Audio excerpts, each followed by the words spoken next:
नमस्कार दोस्तों, मैं संतोष कुमार स्वागत करता हूं आप सभी का एक नए वीडियो में। दोस्तों, कैसे हैं आप सब? आशा करता हूं आप सभी लोग अच्छे होंगे और पोर्टफोलियो आप लोगों का हरा भरा होगा, क्योंकि 2 दिन से तो मिड कैप में बहुत रैली है। बहुत से अच्छे अच्छे स्टॉक जैसे गल्फ भी भागा आज 5%।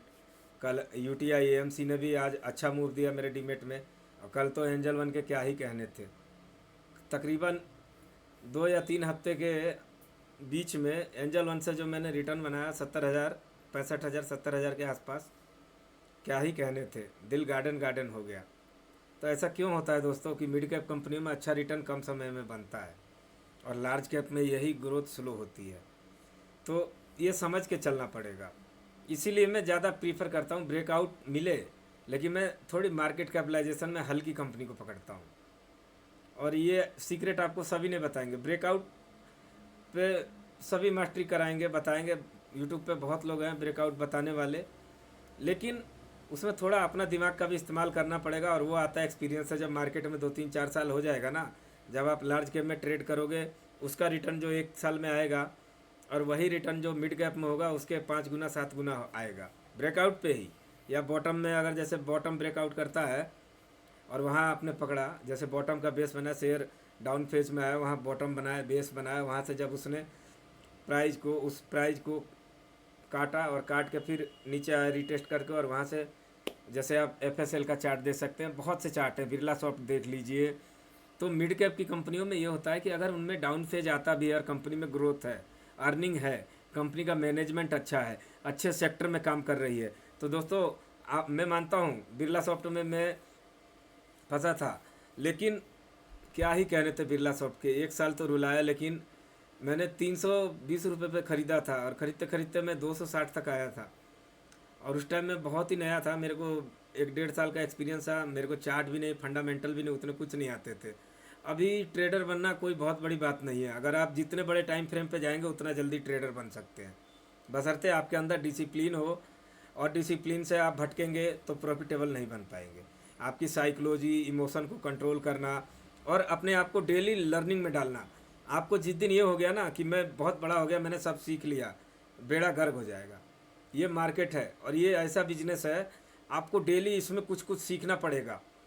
अब आप न्यूज़ से सीख रहे हैं, फंडामेंटल उसके देख के सीख रहे हैं, चार्ट पे प्रैक्टिस कर रहे हैं, अपने आप को एक्टिव रखना पड़ेगा। ये नहीं कि आप दिन भर मतलब कि लैपटॉप खोल के या टीवी पे सीएनबीसी देख के, ऐसे कुछ नहीं। 1 2 घंटा टाइम आपको मार्केट को वॉच करने के लिए देना चाहिए। देखिए, मैं जो समझता हूँ ना, जहाँ तक है, मैं तो ऑप्शन फ्यूचर इंट्राडे करता नहीं और ना ही मैं स्विंग करता हूँ, क्योंकि मेरा एक ही सेटअप है, लॉन्ग टर्म ब्रेकआउट। लेकिन मुझे क्या लगता है ना दोस्तों, कि मेरे नंबर्स ऑफ ट्रेड कम होने चाहिए और मैं क्वांटिटी की जगह क्वालिटी के ट्रेड लूँ। तो ये एक डिसिप्लिन से आता है। अब हफ्ते में आपको 5 6 ब्रेकआउट आराम से मिलेंगे, स्विंग के भी मिलेंगे, वीकली टाइम फ्रेम पे मिलेंगे, मंथली पे भी मिलेंगे।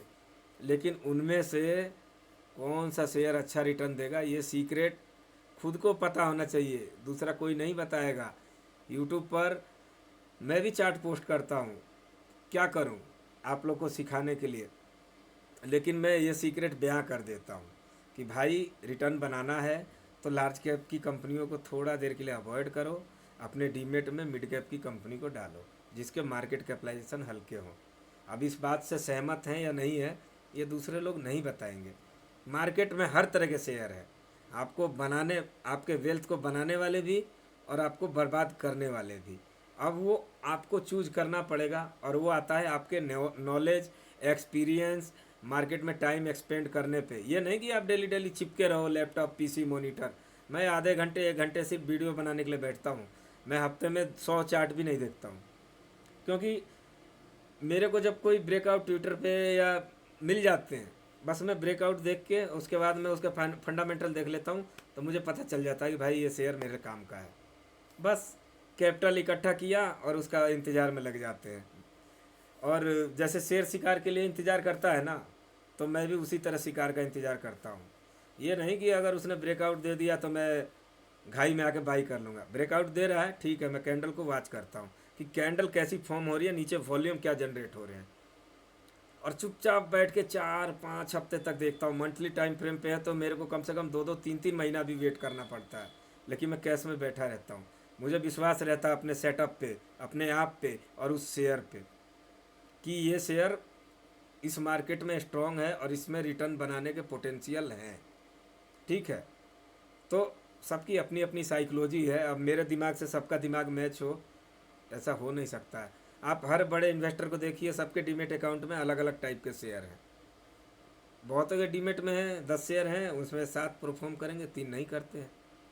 तो इसमें लॉस भी होता है, प्रॉफिट भी होता है। लेकिन अगर आपको नॉलेज है, मार्केट में आपने टाइम दिया है, एक्सपीरियंस है, आपकी डिसिप्लिन, साइकोलॉजी, ये सभी अगर बिल्ड है, तो आप 10-5% लॉस करके भी 50-60% का रिटर्न जो है, मतलब परसेंटेज, देखिए मार्केट आपको 20-25 से ज़्यादा रिटर्न नहीं देगा।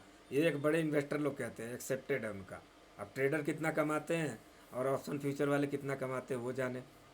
तो मैं कम में ही खुश रहता हूँ। अगर मेरा कैपिटल प्रोटेक्ट है तो मेरे को 20-25% का रिटर्न मिल जाए साल का, मेरे लिए बहुत है। ठीक है, क्योंकि मैं अभी फुल टाइम ट्रेडर नहीं हूँ। फुल टाइम ट्रेडर के लिए मैक्सिमम मेरे को लगता है कि 30-40 लाख का कैपिटल हो तो जाके आप अच्छे से ट्रेड कर सकते हैं, क्योंकि टाइम भी देना होगा, अपने कैपिटल को भी प्रोटेक्ट करना होगा, घर का खर्चा है और भी बहुत से काम हैं। तो इसलिए अगर आप जॉब कर रहे हैं तो जॉब करते रहिए, और वीकली मंथली टाइम फ्रेम पे करेंगे तो जॉब का प्रेशर और मार्केट का प्रेशर नहीं आएगा। सिखाने की मेरी गारंटी है। मैं आपको इस चैनल पे इतना पक्का कर दूंगा, आने वाले 4 से 5 महीने के बाद आप खुद से एक्सपीरियंस होके आप मेरे चैनल को वॉच करें या ना करें। लेकिन होता है ना, क्लास में एक एक स्टूडेंट होता है कि टीचर के सवाल दागने के तुरंत बाद टीचर को जवाब मिल जाता है और टीचर कहते हैं वाह क्या बच्चा है। तो इस तरीके से ट्रेडर बनना है दोस्तों, और ये आता है डिसिप्लिन से, एक्सपीरियंस से, अपनी साइकोलॉजी को बिल्ड करने से, अपने इमोशन को कंट्रोल करने से। मार्केट बहुत सिंपल है, लेकिन लोग उसको तरह तरह से इम्प्लीमेंट करके, एक्सपेरिमेंट करके, और जाने क्या क्या फलान ठिकना इंडिकेटर के पीछे लग के, बस मैं देखिए नेकेड चार्ट देखता हूँ एकदम, मूविंग एवरेज लगा है, मन किया तो लगाया, नहीं तो कोई काम ही नहीं है यार। तो इस तरीके से देख के चलना पड़ेगा। और मैं अपना सेटअप आपको बताया हुआ है, नहीं समझ में आता है तो 2-3 शेयरों में मैं आपको समझा देता हूँ कि मैं मिनिमम कैसे मैं अपने आप को इस सेटअप में मास्टरी किया, और मैं इसी पे प्रॉफिटेबल हूँ। तो मैं इसको अपने लाइफ टाइम तक, आने वाले समय तक नहीं छोड़ूंगा। देखिए, और मैं ज़्यादातर ब्रेकआउट पे ही ट्रेड करता हूँ, या तो वो रिवर्सल ब्रेकआउट हो। रिवर्सल क्या बोलते हैं? रिवर्सल का मतलब ये होता है कि जब कोई शेयर, मैं चार्ट को थोड़ा सी जोड़ता हूँ, अब जैसे इस शेयर ने अपवर्ड जर्नी चालू की, ठीक है, यहाँ से इसके फाइनेंशियल डेटा खराब हुए, करेक्शन आया, और ये लाजमी है कि हर शेयर हमेशा बढ़ता ही नहीं रहेगा। ये लाजमी है कि हर ट्रेन हमेशा चलती ही नहीं रहेगी। जब उसका सफ़र पूरा होता है तो वो फिर जाती है, वहाँ क्लीनिंग होती है, धुलाई होती है, वैसे ही शेयर की भी धुलाई पिटाई होती है। ठीक है, हमेशा हर महीने आपकी सैलरी जो है वो फिक्स ही नहीं रहती है, कभी कम भी होती है, कभी एब्सेंट हो जाता है, कभी तबीयत ख़राब है, कभी रिलेशन में चले गए, तो उस तरीके से अप एंड डाउन आता रहता है। हर आदमी के, हर चीज़ के डाउन फेज आते रहते हैं। तो ये एक अपॉर्चुनिटी होती है, लेकिन अपॉर्चुनिटी किसके लिए होती है? जो उस शेयर को कैश में बैठा है, उस पैटर्न को समझ रहा है कि जब ये शेयर करेक्ट होगा, बॉटम आउट होगा, और मुझे इस पैटर्न और इस चार्ट के सेटअप के अकॉर्डिंग काम करना है डिसिप्लिन के साथ। और फंसता कौन है? जो घाई में आकर अभी इस रेंज पे बाई करेगा, सोचेगा कि अभी, जैसे कि मान लीजिए यहाँ पे इसका क्या प्राइस था, 497, यहाँ क्या हो गया 1100 रुपये। अब इसके कुछ वैल्यूएशन होंगे, कुछ फंडामेंटल होंगे, कुछ सेक्टर में भी डिक्लाइन होगी उस टाइम में, नए ट्रेडर को मालूम नहीं, वो तो बाई किए जाएगा, बाई किए जाएगा, और जब ये गिरना चालू होगा बेचारे को पता भी नहीं चलेगा। एक बार नीचे आएगा, फिर यहाँ वो सोचेगा अरे बढ़ रहा है, फिर माल खरीदो, फिर ये नीचे आएगा। ये हर बार अपने रेजिस्टेंस को फेस करेगा, टूटता जाएगा, हर बार रेजिस्टेंस को फेस करेगा, टूटता जाएगा, हर बार रेजिस्टेंस को फेस करेगा, टूटता जाएगा, और फिर आके रेंज बाउंड हो जाएगा। तो जब तक ये रेंज को तोड़ेगा नहीं, आपके पैसे को जोड़ेगा नहीं। ये सिंपल सा फंडा है। तो इसने देखिए अपना पहला जो रेंज था, इस रेंज पे तोड़ा है, लेकिन यहाँ पे चार्ट का सेटअप जो है ना, वो खिचड़ी पक गई है। इसमें पूरे आदमी को कन्फ्यूजन है, जो पुराना होगा वो भी, जो नया होगा वो भी। तो इसलिए बहुतों लोगों ने अवॉइड किया होगा इस जगह को, और ये जगह जो है क्लीन सेटअप है।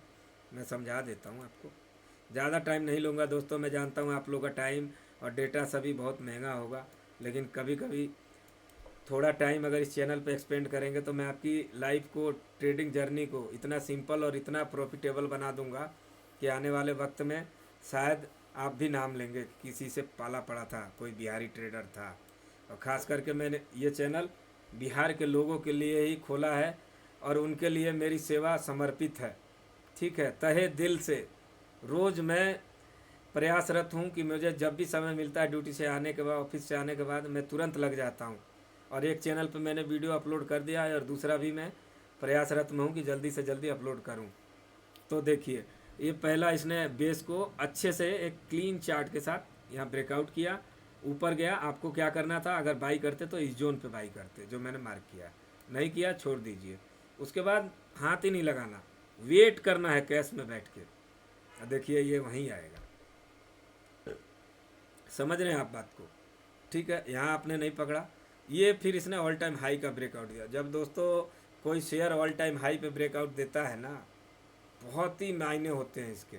ब्रेकआउट फेल भी होते हैं, क्यों होते हैं? मार्केट में मान लीजिए पैनिक मच गई, कुछ गलत न्यूज़ आ गई, शेयर में गलत न्यूज़ आ गई, या शेयर के फाइनेंशियल डेटा ही टाइम फिक्स है।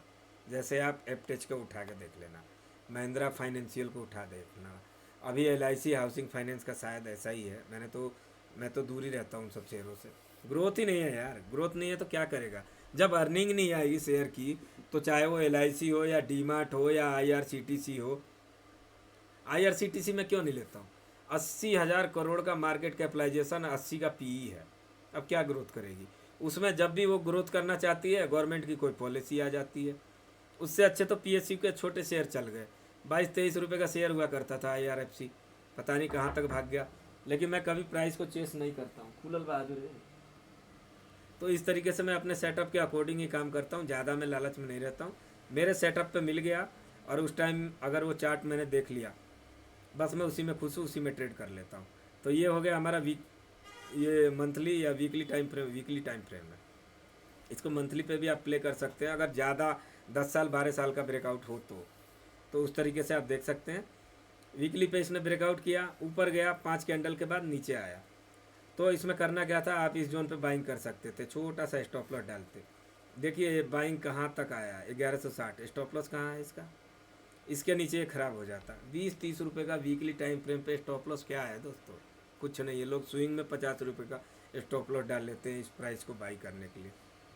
अब देखिए, अभी भी इसमें अच्छा मौका है। जिस लोगों से मिस हुआ है, अगर ये इसके ऊपर निकले तो एक सेटअप बनता है, नहीं तो अगर ये कैंडल रिजेक्ट होके यहाँ आती है तो दूसरा सेटअप बनता है। मैं इसी के अकॉर्डिंग काम करता हूँ। एंजल वन भी बहुत लोगों से मिस हुआ है। मैंने अपने इस चैनल पे बार बार रिक्वेस्ट किया, बोला कि इस पर ध्यान दीजिए। कोई बाइट सेल रिकमेंडेशन नहीं है, ओनली लर्निंग पर्पस। ये शेयर ने यहाँ से देखिए क्या मूव दिया था, फिर आया डाउन फेस में, बेस बनाया, यहाँ से कैंडल गई, मैंने यहाँ मिस किया, फिर ये यहीं आया, मैंने बाई किया। और दोस्तों 3 से 4 दिन में 3 हफ्ते में 70,000 रुपये मिनिमम प्रॉफिट हुआ है इसमें। और आज खाली UTI AMC में 10,000 का प्रॉफिट था। तो इस तरीके से देख सकते हैं। अभी घाई में आके बाई ना करें, इस रेंज पे आएगा तो आप बाई करने की सोचें। आशा करता हूँ ये वीडियो आप लोग को बहुत अच्छा लगा होगा। और अगर ट्रेडर बनना है आपको और ट्रेडर की जर्नी में नए हैं, तो अपने अंदर पेशेंस, डिसिप्लिन, अपने इमोशन को मारना सीखिए और साइकोलॉजी को बिल्ड कीजिए और इस चैनल पे पधारते रहिए। मैं आपकी सेवा में हमेशा तत्पर हूँ। जो भी क्वेश्चन में डाउट हो, मैं कमेंट में कम और उस पर वीडियो बना के आपको ज़्यादा समझाऊंगा। हो सके तो मेरा नंबर है लिंक में, मेरे चैनल पर जाएंगे तो मेरा WhatsApp नंबर है, वहाँ भी संपर्क कर सकते हैं। मैं आपकी सेवा में तत्पर हाजिर रहूँगा। देखिए मेरी डॉगी लेट हो रहा है सोने के लिए, तो ये परेशान कर रही हैं। छोटी सी प्यारी सी हैं, स्वीटी नाम है इनका। जाओ बेटा थोड़ा बना लेने दो वीडियो। तो इसी के साथ हम इस वीडियो का समापन करते हैं। आशा करता हूँ ये वीडियो आप लोग को दोस्तों बहुत पसंद आया होगा। इसी के साथ इस वीडियो को मैं समापन करता हूँ। जय हिंद, जय भारत, सत्यमेव जयते।